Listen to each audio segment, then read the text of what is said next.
কে বলবে এই ছেলে নিজেই তার মায়ের হত্যাকারী? নৃশংসভাবে নিজের গর্ভধারিণী মাকে হত্যা করে ডিপ ফ্রিজে লুকিয়ে রেখে নির্লিপ্তভাবে এভাবেই সবার সাথে কথা বলছিলেন ১৯ বছর বয়সী মাদ্রাসা পড়ুয়া ছেলে সাদ বিন আজিজার রহমান। দাবি করেছিলেন ডাকাতেরা হত্যা করেছে তার মাকে।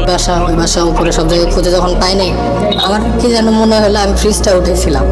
ফ্রিজ উঠানোর পরে দেখতেছি না, ভেতর মুখ বাঁধা, হাত পেছনে বেঁধে রাখছিল, মুখও বাঁধা ছিল, গলায় হালকা প্রেশার মতো ছিল। ওখান থেকে তো বের করে নিয়ে আমরা হসপিটালে গেছি।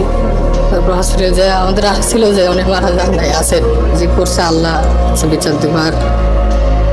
আমাদের আল্লাহ যেন শহীদ মর্যাদা দান করেন, মাকে জান্নাত নসিব। যারা করেছে তাদের শনাক্ত করে আইনের আওতায় আনা হোক। অথচ ঘটনার একদিন যেতেই র্যাবের জিজ্ঞাসাবাদে বেরিয়ে এলো লোমহর্ষক তথ্য। মায়ের হত্যাকারীদের খুঁজে বের করার দাবি করা ছেলে নিজ হাতেই